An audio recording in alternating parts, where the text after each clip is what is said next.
હવે ગમે તે ટિકિટ આપવી હોય તો કોઈ સમાજને કોઈ વ્યક્તિને ટિકિટ આપવી પડે એવી કોઈ પણ પાર્ટીની ફરજ બની કીધું ને બધાએ ચર્ચા કરી કે ભાઈ સમૂહ લગ્ન છે 38મો સમૂહ લગ્ન. કુંવરજીભાઈ બહુ નાનો હતો, રાજકીય રીતે પણ નહોતો, સામાજિક રીતે સમાજના કોઈ કાર્ય કરી શકો એવી પરિસ્થિતિમાં ન હોય. એની ઉંમરમાં 38મા સમૂહ લગ્ન છે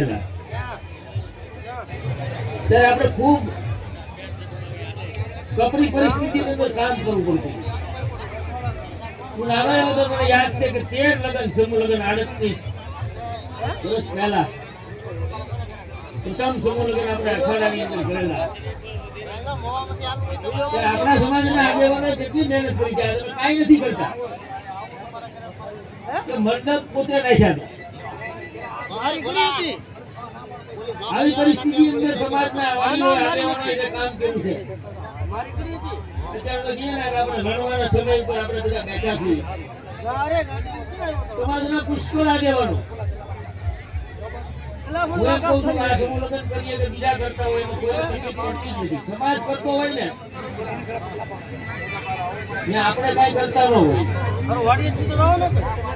આ ભાવનાથી આ લાગણીથી જે કામ થતું હોય છે. ક્યાં ગામથી દીકરી છે, ક્યાં ગામથી વરરાજા છે, પણ છતાં રસોડાનું કામ હોય, મંડપનું કામ હોય, માઇકનું કામ હોય, કે રસ્તામાં કઈ તકલીફ પડતી હોય તો આ બધા કામો છે એ સમાજના આગેવાનો. મારા વેવાય છે એની ગાડીની તકલીફ પડી હોય તો મારે તો ફરજ છે મારા ઘરે લગ્ન થાય તમારે કરવું પડે. પણ આમાં કોણ કરે છે, શું કરે છે, ક્યારે કામ થઈ જાય છે એની મને નથી ખબર હોતી. છેલ્લા 4 વર્ષથી હું કામ નથી કરતો. છેલ્લા દિવસે બપોર પછી આવીને બેસતો.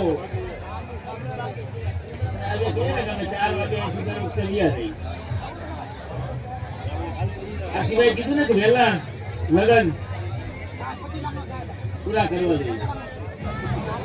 ખૂબ ગોરદાદાને બધાને વિનંતી કરીને કીધું કે તમારે 1 વાગે અમારી દીકરીની જાન અહીંથી વળાવી દેવી છે. અમારી દીકરીને જમાડીને મોકલવાની છે. વરરાજા આવ્યા ને તો ઘરે જમતા એ રીતે જમીન જાજો. આ કે સમાજનો જયારે કાર્ય હોય અને સમાજના